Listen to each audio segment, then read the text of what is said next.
Hello बच्चों, welcome back. आज हम स्टार्ट करने वाले हैं आपका अकाउंटिंग रेशियोज।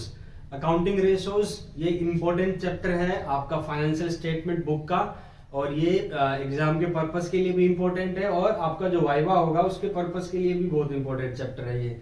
इसको बढ़िया तरीके से करके जाना, इसके सारे रेशियोज को याद करके जाना, समझ के जाना, और आप ताकि बोर्ड का एग्जाम भी सही तरीके से दे पाओ और वाइवा भी ढंग से आप बता पाओ एक्सटर्नल को फॉर्मूलेस के बारे में। तो अकाउंटिंग रेशियोज देखो चैप्टर में है क्या एक्चुअली। चैप्टर में आपके पास क्या है, चार तरह के रेशियोज को उन्होंने डिवाइड कर रखा है 4 पार्ट्स में। सबसे पहला आता है आपके पास लिक्विडिटी रेशियो, सबसे पहला आएगा लिक्विडिटी रेशियो। फिर दूसरा क्या आएगा आपके पास, सॉल्वेंसी रेशियो। दूसरे पार्ट में आएगा आपके पास सॉल्वेंसी रेशियो। तीसरे पार्ट में आएगा आपके पास एक्टिविटी रेशियो, एक्टिविटी रेशियो। फिर आपके पास लास्ट जो है उसमें क्या आएगा आपके पास, प्रॉफिटेबिलिटी रेशियो, प्रॉफिटेबिलिटी रेशियो। ये 4 तरह के रेशियोज हो गए। पहला आ गया आपके पास लिक्विडिटी, फिर सॉल्वेंसी, फिर एक्टिविटी, फिर प्रॉफिटेबिलिटी रेशियो। इसके कितने पार्ट हैं, इसके 2 पार्ट हैं।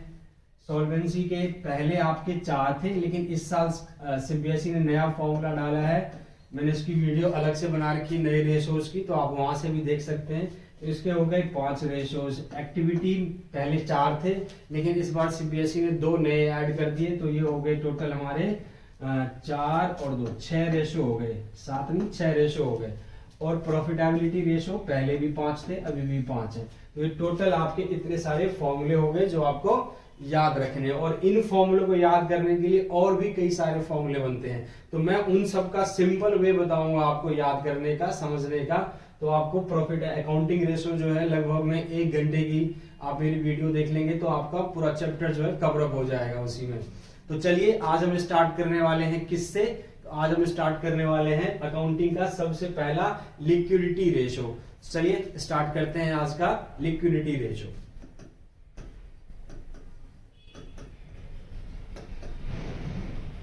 देखो लिक्विडिटी रेशियो में हमारे पास 2 आते हैं, जैसा कि मैंने बताया था। सबसे पहला आता है आपके पास करंट रेशियो, सबसे पहला आएगा आपके पास करंट रेशियो। इसका फॉर्मूला क्या होता है, इसका फॉर्मूला होता है करंट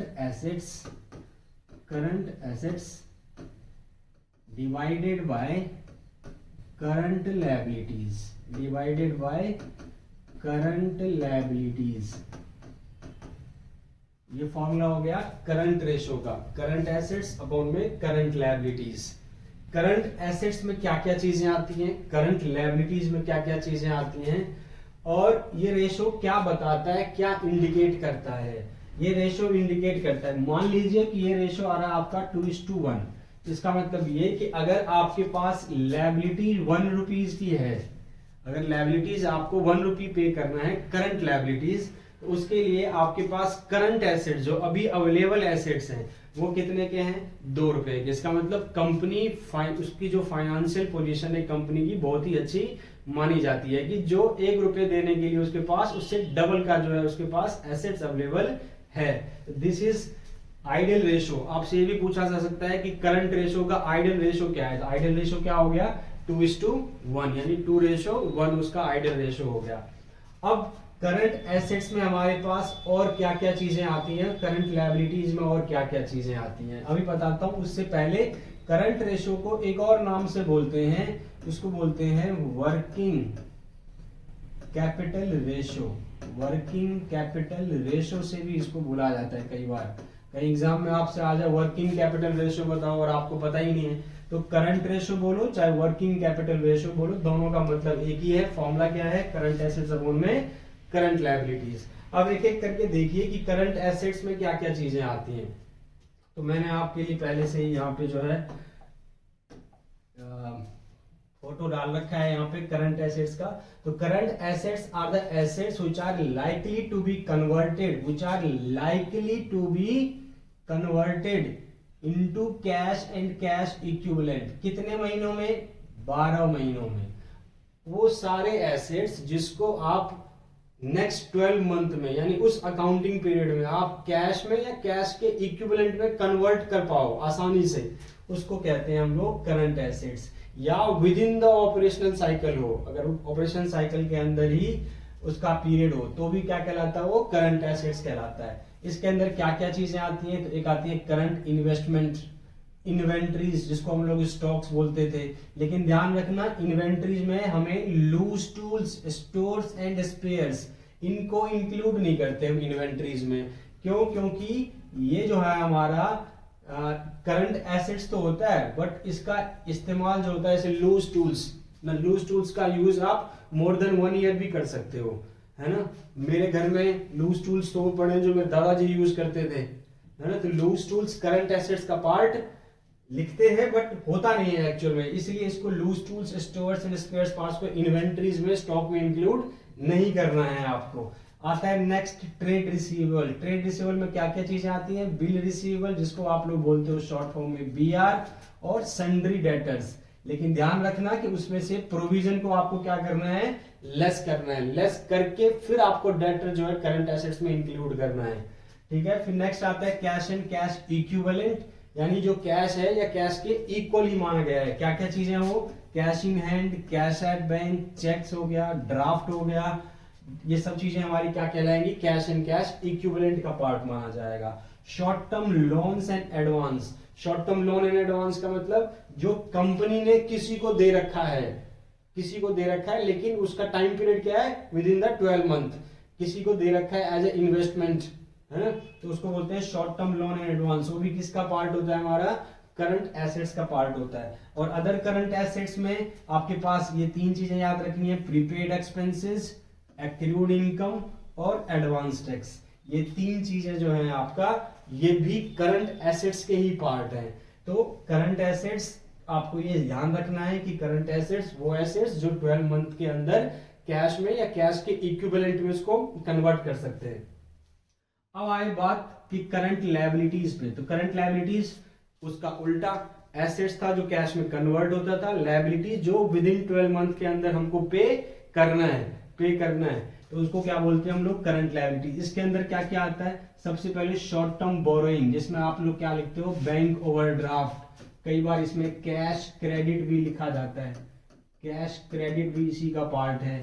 तो कैश क्रेडिट हो गया, बैंक ओवरड्राफ्ट, ट्रेड पेबल, देखो ट्रेड रिसीवेबल्स में क्या आता है, BR और डेटर। तो ट्रेड पेबल में क्या आएगा, बिल्स पेबल और क्रेडिटर।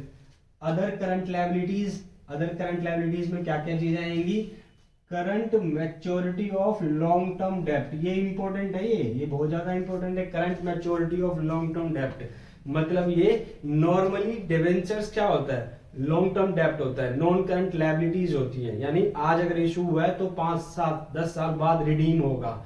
लेकिन मान लो अगर आज इशू हुआ है और रिडम्पशन यहाँ पे है, तो रिडम्पशन जिस साल होगा उस साल उसको हम करंट लायबिलिटी में इंक्लूड करेंगे, उस साल वो नॉन करंट लायबिलिटी का पार्ट नहीं होगा। क्यों नहीं होगा, क्योंकि उसी साल हमको क्या करना है, वो करंट लायबिलिटी, वो डिबेंचर्स को रिडीम करना है। तो इसीलिए जो लॉन्ग टर्म नेचर का होता है बट उसकी मैच्योरिटी इसी पीरियड में है, तो उसको भी हम किसका पार्ट मानते हैं, करंट लायबिलिटीज का पार्ट मानते हैं। और क्या क्या, इंटरेस्ट एक्रूड ऑन बोरोइंग, मतलब आउटस्टैंडिंग इंटरेस्ट जो आपको देना था आपने नहीं दिया।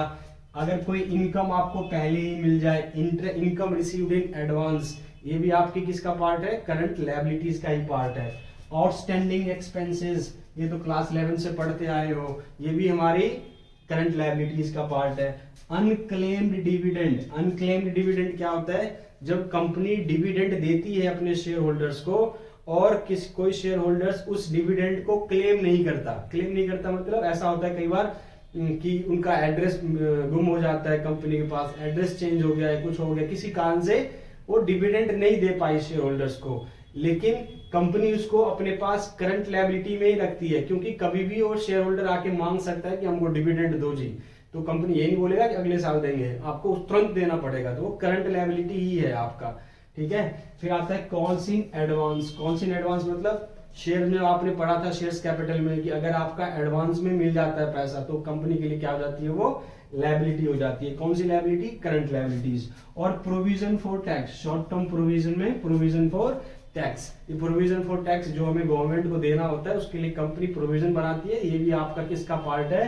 करंट लायबिलिटीज का पार्ट है। तो ये आपके पार्ट हो गया करंट एसेट्स, ये हो गया आपके करंट लायबिलिटीज। तो आपको इसको ढंग से देख लो, बढ़िया तरीके से समझ में आई होप कि आ गया होगा। चलिए, तो हमारे पास पहला रेशो जो था current ratio upon current ratio equal to क्या था? करंट एसेट्स अपॉन में करंट लायबिलिटी। अब हम दूसरा, इसका दूसरा जो पार्ट था, दूसरा पार्ट क्या है हमारा? है क्विक रेशो। क्या बोलते हैं इसको? Quick ratio. इसका एक और नाम है, इसका एक और नाम क्या है? Liquid ratio. इसका एक और नाम है लिक्विड रेशो। इसका एक और नाम है, क्या है? Acid test ratio. Acid test ratio. तो ये आपके तीनों एक ही बात है।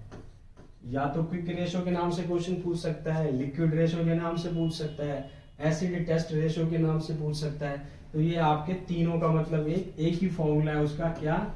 Liquid acids